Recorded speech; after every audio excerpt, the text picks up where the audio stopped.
마태복음의 진술 방법을 이렇게 쭉 보다 보면요, 마치 어떤 수학 공식을 대입해서 어떤 풀리지 않는 문제가 풀려나가는 것 같아요. 어려운 문제가 있는데 이 공식을 딱 대입하고 나니까 정확히 풀리는 것 같은 거죠. 이 예수님의 나심과 이 성장하시는 그 과정, 그 이동되는 경로들이 모두 다 어떤 구약의 공식과도 같은 이 말씀으로 적용될 때 그 일들이 풀려나간다라는 것입니다. 이 예수님은 구약의 많은 선지자들을 통해서 약속된 대로 유대 땅 베들레헴에서 나셨어요. 그리고 오늘 본문에 나오는 헤롯의 위협 때문에 예수님과 그 어머니 아버지, 이 육신의 어머니 아버지 요셉과 마리아는 이 베들레헴을 떠날 수밖에 없었죠.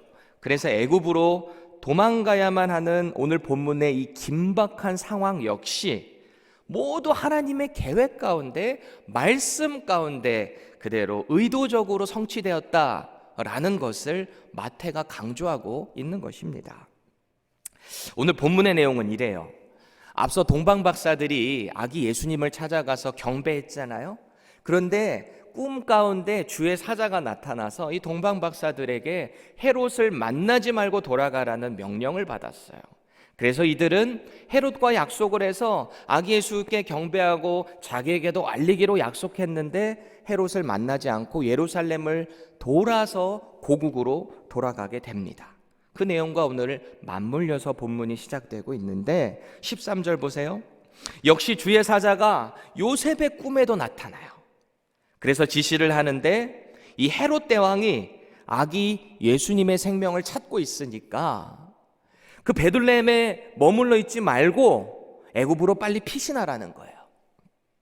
아기를 낳고 동방 박사들을 만났을 때는 이미 최소 1년에서 2년 사이에 시간이 흘렀을 거예요. 어떻게 하냐면 16절 하반절입니다.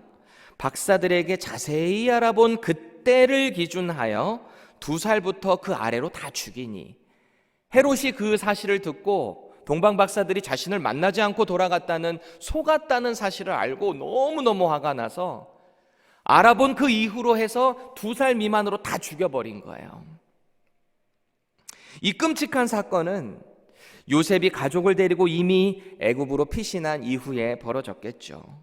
그런데 나중에 그 소식을 요셉도 들었을 거 아니에요. 2살부터 시작해서 그 밑에 아이들이 다 남자아이들이 죽었다라는 사실을 들었을 때 얼마나 간담이 서늘했겠어요. 먼저는 베들레헴에 내가 만약에 계속 있었다면 내 아기 예수가 죽었을 텐데, 아기 예수가 죽을 뿐더러 우리의 생명도 혹시 위협을 당했을지 몰랐겠다라고 하는 어떤 불안감, 안도감이 이 요셉의 마음에 교차했을 것 같아요. 또 마음 한켠에는 자신의 이 아기 때문에 죽어간 2살부터 그 미만의 모든 남자 아이들의 죽음에 대해서 좀 미안한 마음도 많이 들었을 것 같고, 참담한 그 감정이 이 요셉 가운데 밀려왔지 않았겠어요. 그렇게 애굽으로 피신해서 불안감을 떠안고 살고 있는 요셉에게 어느 날 이 주의 사자가 또다시 꿈에 나타납니다. 20절에 이제 아기 예수의 목숨을 찾는 자들이 다 죽었으니까 이 애굽에서 다시 이스라엘로 돌아가라는 거예요. 그런데 당시 이스라엘의 정치적인 상황을 볼 때 매우 불안정했어요. 헤롯 대왕이 죽었어요. 이 아기 예수를 찾았던 그 헤롯 대왕이 죽고 난 이후에 당시 이 이스라엘을 다 통치하고 있었던 로마의 황제, 그 유명한 가이사 아구스도, 이 황제가 헤롯 왕가의 분란을 보면서 헤롯 대왕의 그 아들들이 있는데 가장 장자였던 이 아켈라오, 이 사람에게 그 유대 땅의 반을 주고 나머지 땅들을 나머지 두 아들들에게 헤롯 빌립 1세, 헤롯 안티파스에게 나눠줘요. 그 땅이 이제 분봉왕 제도를 통해서 통치가 되는 상황이었죠. 한 명이 다스려도 하나가 될까 말까인데 분봉 왕들을 통해서 다스려지니까 얼마나 긴장 관계 가운데 있었겠어요, 정치적으로. 이스라엘 역사가인 요세푸스의 그 기록에 의하면 오늘 본문 22절에 나오는 이 아켈라오라고 하는 사람이 있는데 이 장자거든요. 헤롯 대왕의. 이 아켈라오라는 사람이 얼마나 잔인했는지를 기록하고 있어요. 자신이 성전에 세워놓았던 독수리상이 있는데 우상신이겠죠. 독수리상, 로마를 상징하는 거겠죠. 그걸 세워놨는데 당시에 유다라는 사람, 이 마띠아라고 하는 유대인들이 볼 때는 애국자였는데 그들이 이 독수리상을 훼손시켰다는 이유로 이 두 사람을 죽여버렸어요. 분봉왕이 되기 전에. 그리고요, 또 그들을 애도하고 있는 성전에 모인 3천여 명의 유대인들을 다 군대가 에워싸고 말살시켜버렸던 잔인했던 사람이 이 아켈라오라는 사람이었어요. 이 애굽에서 살고 있었던 요셉 역시 비록 몸은 애굽에 있었겠지만 그런 소문 듣지 않았겠어요. 이 사람이 헤롯 대왕의 아들인 것도 불안한데 얼마나 잔인한 사람인가라는 것을 알았을 때 이 예루살렘 근처에 있는 이 베들레헴으로 돌아가는 것이 얼마나 무서웠겠어요. 그래서 때마침 주의 사자를 이 지시를 또 받아요. 그래서 예루살렘, 이 베들레헴 주변이 아닌 이 가나안 땅 북쪽에 있는 이방인들의 도시로 취급되고 있는 갈릴리, 이 나사렛이라는 동네로 갈 수밖에 없었던 거죠. 여기는 이 나사렛이라는 동네는 요셉과 마리아가 이 베들레헴으로 호적하러 가기 전에 이들이 살았던 고향이기도 합니다. 그러니까 자연스럽게 그 나사렛으로 가게 된 거예요. 이제 이들은 여기서 정착해서 살게 되는 것이 오늘 본문 전체의 이야기입니다. 우리는 2021년을 살아가고 있어요. 정확하게 말하면 AD 2021입니다. 라틴어로 아뇨 도미니라고 하는 말인데 이 주님의 해라는 뜻이에요. 그리스도가 나신 지 2021년이 되었다라고 우리 전 세계 전 인류는 그렇게 계산하고 있는 거죠. 또 예수님 나시기 이전을 BC, Before Christ라고 해서 온 인류는 예수 그리스도를 중심으로 해서 시간을 계산하고 있는 거죠. 모든 것이 하나님께서 보내신 그리스도, 하나님의 그 스케줄 가운데서 인류가 진행되고 있다라는 사실입니다. 저는 이렇게 전도할 때 있잖아요. 아예 예수님을 모르는 사람들에게 이 사실을 전할 때 참 마음이 막 당당해요. 그거 아세요? 당신이 인정을 하던 안 하던 온 인류의 시간은 하나님의 스케줄 안에 있습니다. 그리스도를 중심으로 우리 인류는 그렇게 진행되어 가고 있다. 이 말을 할 때 얼마나 마음이 당당한지요. 마태는 오늘 본문에 나타나는 이 사건들을 보면서 의도적으로 이 일은 하나님의 계획하심 가운데 다 이루어졌다라고 강조하고 있어요. 마치 수학 공식을 대입해서 일을 풀어나가는 것처럼 말이죠. 첫 번째는 본문 15절에서 이 헤롯을 피해 애굽으로 간 그 사건 있잖아요. 이 사건도 어떤 우연에 의해서 헤롯 때문에 무서워서 그냥 도망간 것 같지만 이 일을 하나님이 그렇게 이뤄나가셨다라는 것입니다. 호세아 11장 1절 보실까요? 이스라엘이 어렸을 때에 내가 사랑하여 내 아들을 애굽에서 불러냈거늘. 호세아 선지자가 이렇게 이 북이스라엘의 멸망을 앞두고 이런 말씀을 전했는데, 사실 여기서 불러냈다라는 내용은 이미 이스라엘의 선조들이 430년이라는 기간을 애굽에서 종살이했잖아요. 그래서 그들의 그 신음과 고통을 들으시고 하나님께서 모세라는 지도자를 통해서 이들을 끌어냈다, 해방시켰다라는 것을 다시 한번 회상하고 있는 내용인데, 정작 북이스라엘은 그렇게 하나님의 은혜를 뒤로하고 우상 섬기고 하나님 앞에 범죄함을 통해서 이제는 아수르에 의해서 멸망될 것을 한탄하고 있는 하나님의 마음을 전하는 내용이 이 호세아 11장 1절 말씀이거든요.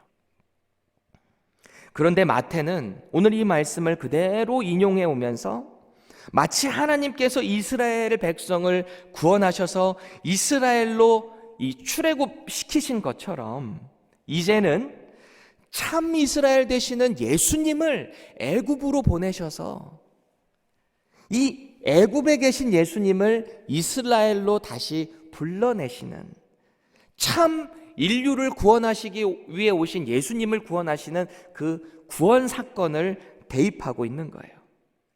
그래서 이전 출애굽은 이스라엘만의 구원이었다면 이제는 인류의 구원을 위해 이 땅에 오신 예수님을 애굽에서 이스라엘로 다시 끌어내는 사건을 통해 하나님의 구원 역사를 대입하고 있는 것입니다. 두 번째, 본문 18절의 내용은 예레미야 31장 15절 말씀을 그대로 인용하고 있거든요. 같이 보실까요? 여호와께서 이와 같이 말씀하시니라. 라마에서 슬퍼하며 통곡하는 소리가 들리니 라헬이 그 자식 때문에 애곡하는 것이라. 그가 자식이 없어져서 위로받기를 거절하는도다. 일단 이 말씀은 이 포로로 끌려가는 북이스라엘의 그 참담한 사건을, 그 슬픔을 라헬을 통해서 묘사하고 있는 거예요. 실제로 라헬이 북이스라엘의 슬픔을 보고 있지는 않잖아요. 이미 조상이 되어버렸으니까. 그럼 우리는 왜 이 북이스라엘의 멸망이 라헬과 관련이 있는가? 라헬이 왜 북이스라엘의 그 멸망을 보면서 슬퍼하고 애곡을 해야만 했는가라는 것을 이해할 필요가 있죠. 집중해서 잘 들으셔야 돼요. 새벽에 조금 어려우실 수 있는데 야곱 당시의 그 족보를 한번 생각해 보셔야 돼요. 이 말씀을 이해하기 위해서. 여러분, 요셉의 어머니가 누구죠? 요셉의 어머니 라헬이죠. 야곱이 가장 사랑했던 아내, 이 4명의 부인 중에 가장 원래부터 사모하고 사랑했던 아내 라헬이에요. 그럼 요셉이 애굽에서 낳은 자식의 이름이 뭐죠? 므낫세와 에브라임이에요. 에브라임. 요셉의 둘째 아들 이 에브라임은 훗날 이스라엘의 10개 민족이 위쪽으로 올라가서 나라를 하나 만들었는데 그게 북이스라엘이잖아요. 근데 북이스라엘을 통칭하는 또 다른 별명이 하나 있었는데 하나님께서 북이스라엘을 가리켜서 에브라임아 이렇게 부를 때가 있거든요. 왜요? 10개 지파 중에 에브라임이 가장 컸거든요. 특히 이 창세기 48장 5절에 보면 야곱이 마지막에 죽기 전에 이 자식들을 축복하는 장면이 나오는데 그때 요셉을 축복하면서 이런 말을 합니다. 내가 애굽으로 와서 내게 이르기 전에 애굽에서 내가 낳은 2 아들 에브라임과 므낫세는 내 것이라 이렇게 말을 해요. 여기서 내 것이다 라고 말하는 이 표현은 법적으로 이 손자들을 내 아들로 받아들인다라고 하는 표현입니다. 친자식으로 양도받았다라는 표현이 되기도 합니다. 다시 말해서 법적으로 이 에브라임, 요셉의 이 둘째 아들이었던 에브라임은 라헬의 친자식이 되기도 한다라는 말이죠. 종합해 보면 예레미야 선지자는 당시에 포로로 끌려가는 북이스라엘의 이 처참한 상황을 보면서 마치 자식을 잃은 라헬이 그들을 보면서 슬퍼하는, 이 에브라임 북이스라엘을 보면서 슬퍼하고 통곡하는 것으로 묘사를 한 거죠. 특히 이 통곡하는 장소에 우리는 주목을 해야 되는데 라마라고 하는 장소예요. 이 라마라고 하는 장소는 이 라헬이 낳다가 이 둘째 아들 낳다가 죽은 이 베냐민의 성읍입니다. 성읍이에요. 그리고 예루살렘과 베들레헴에서 가까운 지역이기도 하고 특히 이 근처에 라헬의 무덤이 있었어요. 그러니까 이 모든 사실을 알고 있었던 예레미야 선지자가 이 북이스라엘의 그 멸망당해 포로로 끌려가는 장면을 생각하면서 이 라헬이 얼마나 통곡하고 있을까라는 표현을 하고 있었던 거죠. 그래서 마태 역시 오늘 이 말씀을 그대로 인용하면서 당시 예수님을 죽이려 했던 헤롯의 간계 때문에 2살부터 그 밑에 모든 남자아이들이 다 죽었잖아요. 그 사건에 대입을 한 거예요. 포로로 끌려가는 자식을 보는 이 북이스라엘의 어미들을, 이 라헬의 마음도 아팠겠지만 베들레헴에서 실제 자기의 아들들을 잃은 어머니들의 마음은 어땠겠어요? 얼마나 처참하고 참담했겠어요? 말로 표현할 수가 없었을 것 아니에요. 하지만 하나님께서는 자식이 실제로 없었던 라헬에게 이 요셉과 베냐민을 통해서 기쁨을 주셨던 것처럼 이제는 예수님 때문에 베들레헴에서 자식들을 잃은 이 어머니들의 슬픔을 위로하시는데, 모든 아이들은 다 죽었지만, 남자아이들은 죽었지만 메시아이신 예수님은 살리셨다라는 거예요. 그래서 모든 백성들에게, 인류에게 구원의 큰 기쁨, 복음을 허락하셨다라고 마태는 의도적으로 이 말씀을 인용하고 있는 거죠. 이제 마지막으로 세 번째, 오늘 본문 23절은 유대를 다스리던 이 아켈라오의 폭정을 피해서 갈릴리 나사렛으로 요셉을 옮기심을 통해서 구약의 선지자들이 예언했던 그 약속을 성취했다라고 강조하고 있습니다. 사실 이 내용은 구약의 어떤 선지자가 정확히 이 말을 했는가라는 것은 성경에 없어요. 그래서 많은 학자들이 이 내용은 원래는 있었는데 성경의 내용에서 분실됐다라고 보는 학자도 있고, 혹은 이 나사렛이라는 이름의 뜻이 싹이라는 뜻이 있거든요. 싹. 그러니까 이새의 줄기에서 나온 한 싹으로 예언된 이사야 11장 1절 말씀이 성취되었다라고 보는 사람들도 있고요. 그런데 우리가 한 가지 주목할 것은 이 나사렛이라는 지명입니다. 지명. 이 나사렛이라는 뜻이, 이 지명이 당시에 유대인들이 생각할 때 나사렛이라고 생각하면요, 참 비천한 곳, 그런 사람들이 모여 살고 있는 곳, 갈릴리 지역 자체도 또 그런 사람들의 통용되기도 했었어요. 갈릴리 지역 나사렛이라는 동네는 역사적으로 걸출한 인물이 나오지도 않았을 뿐더러 유대인들에게도 아주 보잘것없는 지역이 바로 나사렛, 이 갈릴리 나사렛이라는 지역이죠. 특히 요한복음 1장 46절에 보니까 예수님께로 인도하려고 했었던 그 내용이거든요. 빌립이 나다넬이 이르되 나사렛에서 무슨 선한 것이 날 수 있느냐. 그 지역에 살고 있는 이 나다나엘조차도 이 갈릴리, 이 나사렛에서 무슨 선한 것이 날 수 있을까? 이 비천한 곳에서 무슨 어떤 위인이 날 수가 있겠어? 라고 예수님께 초청하는 그 장면을 거부하고 있는 내용이잖아요. 또 갈릴리 지역에 살고 있던 그 사람들도 그랬는데, 이 나사렛은 오늘 본문 23절에서 말하는 이 선지자로 하신 말씀에라는 내용을 볼 때 있잖아요. 당시 사람들은 그렇게 비천한 곳으로 인식을 했지만 이 선지자들이라는 복수거든요. 어떤 선지자가 정확히 그렇게 얘기했던 것은 아니지만 많은 구약의 선지자들이 이 나사렛이라는 비천한 곳에서 메시아가 반드시 태어나야만 하는 것을 많이 예언을 했었어요. 그 사실을 마태는 인용을 해가면서 예수님은 메시아로 오신 그리스도는 바로 이 경멸맞는 장소에서 자신의 구원 사역을 이뤄나가야 했다라는 것을 이야기하고 있는 것입니다. 이 모든 일들이 다 하나님의 뜻 안에서 말씀대로 성취됐다라는 것을 오늘 마태는 강조하고 있는 것입니다.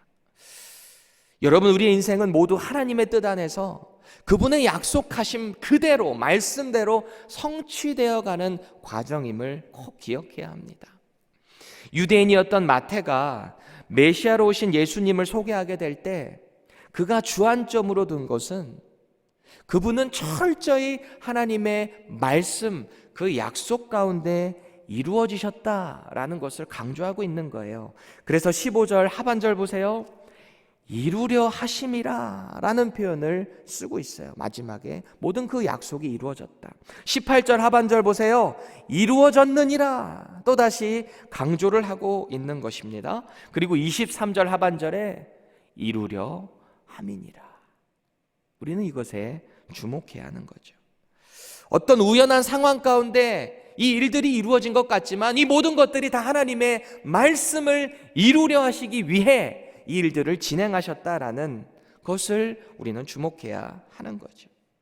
이것은 우리의 인생 가운데서도 동일하게 적용됩니다. 그리스도를 구주로 믿고 따르는 모든 자들에게 하나님께서는 우리에게 자녀가 되는 권세를 주셨습니다.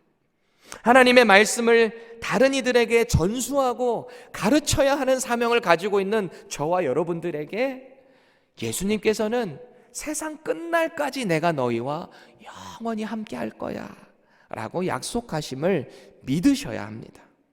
또 그분이 세상 끝날에 재림에서 공중 가운데 오실 때 우리는 공중에서 주님의 얼굴을 뵙고 같이 기뻐할 그날이 반드시 있다라는 것을 말씀 가운데 믿으시기 바랍니다.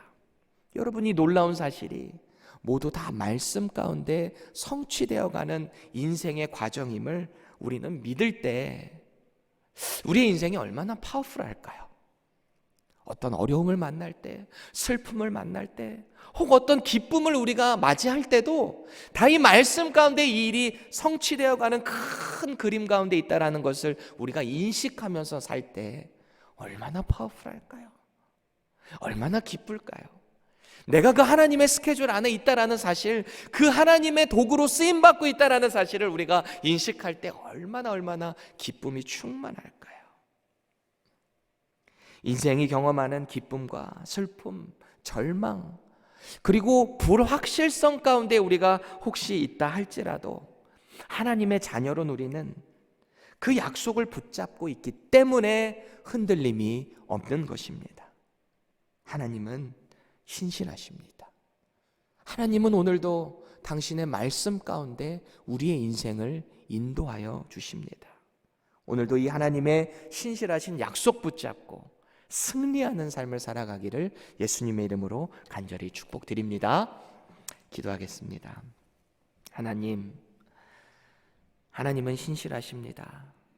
하나님은 오늘도 우리에게 주신 이 말씀의 약속 가운데 우리를 인도하심을 믿습니다. 우리의 믿음이 연약할 때 말씀 가운데 우리를 다시 일으켜 세워주시고, 우리의 인생 가운데 어려움을 맞이했을 때, 불확실성 가운데 있을 때 오늘도 말씀 가운데 그 일을 성취하시는 하나님을 붙잡고 나갈 수 있는 믿음을 오늘도 허락하여 주시옵소서. 모든 것을 주님께 맡길 때에 살아계신 예수님의 이름으로 간절히 기도합니다. 아멘.